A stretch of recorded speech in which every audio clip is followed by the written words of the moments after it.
name is Alexa Marrero, and my speech today is about Hurricane Maria. This hurricane that passed through the island of Puerto Rico on September 2017. But not only I want to talk about this hurricane, I want to talk about the aftermath. What happened after this hurricane passed through the island of Puerto Rico? What is the real number of death that happened because of Hurricane Maria in the island of Puerto Rico? It was September 19, 2017, and the island of Puerto Rico, the people from Puerto Rico that were getting ready to receive once again one more hurricane through the island. Being a little island in the Caribbean, it's no stranger for them to experience hurricanes passing through. Hurricane Maria is coming, Category 5, 155 miles per hour. But they had already experienced Hurricane Irma pass through the island. By this time, already they had some problems with electricity. It had already some power lines down, and there was some damage in the island already. After Hurricane Maria, 100% of the people from Puerto Rico, they were with no power. 100% of the island went dark. 60% of the people in the island didn't have water. And the communication grid was gone. 100% gone. There was no landline, there was no cell towers, there was nothing, no communication whatsoever. And not only communicating with family members or loved ones, it was being able to communicate to get help. After Hurricane Maria passed through the island,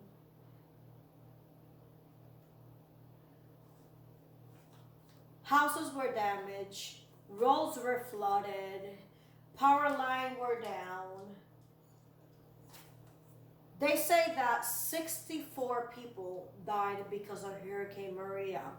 But these 64 people that they were reported, it was just the 64 people that lost their life the day of, or directly their death was impacted because of the hurricane. But they don't talk about the power line being down. They don't talk about the people that lost their life because there was no electricity and they needed a machine to be able to hook down and be able to live. They didn't talk about the communication grid that they couldn't communicate to get help. Help couldn't get to them because there was no way for them to communicate. There was no way. There were people up in the mountains that there was so much debris. There was so much things in the way that it was impossible for people to get there to go ahead and rescue them and help them in any kind of way. 100% of the island is dark. 100%. And not only dark, roads are flooded, trees are down, houses damaged. So you didn't even have a roof up top your head that you could go ahead and wait it out.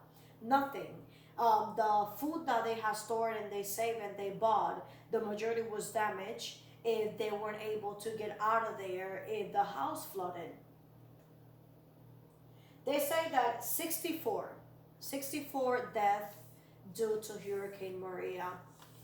But the aftermath, all the damage and everything that happened, that count went to 2,965 people that they lost their life directly or indirectly because they couldn't get help, because help couldn't get to them, because they didn't have what they needed. Here, Maria went through Jabucoa, which is a city from Puerto Rico. But this hurricane, it was so big and so massive that it will cover the whole island of Puerto Rico. After the hurricane passed, FEMA said that between 25 and 30,000 people, their house were total loss. 25 to 30,000 people total loss of their houses. In Puerto Rico, there are 70 hospitals without counting clinics. without counting little hospitals, little clinics that you could go ahead and see a doctor. From these 70 big hospitals, only 7 were able and working because they had generators that they could keep the power, but not for too long because due to the flooding and everything else, diesel or gas and fuel, it was very hard to get to.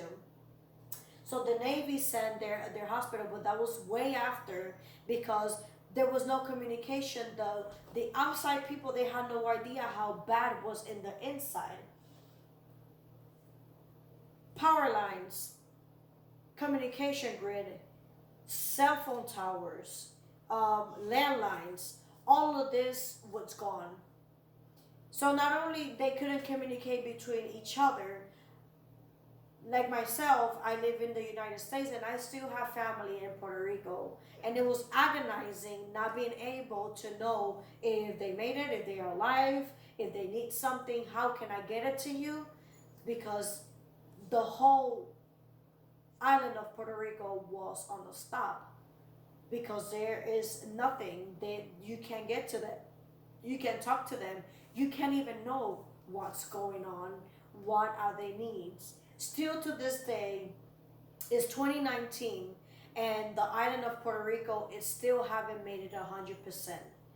They still have some damage. You still see houses that they need. They see the famous blue tarps that they put in top of their roofs to the houses that even have a roof.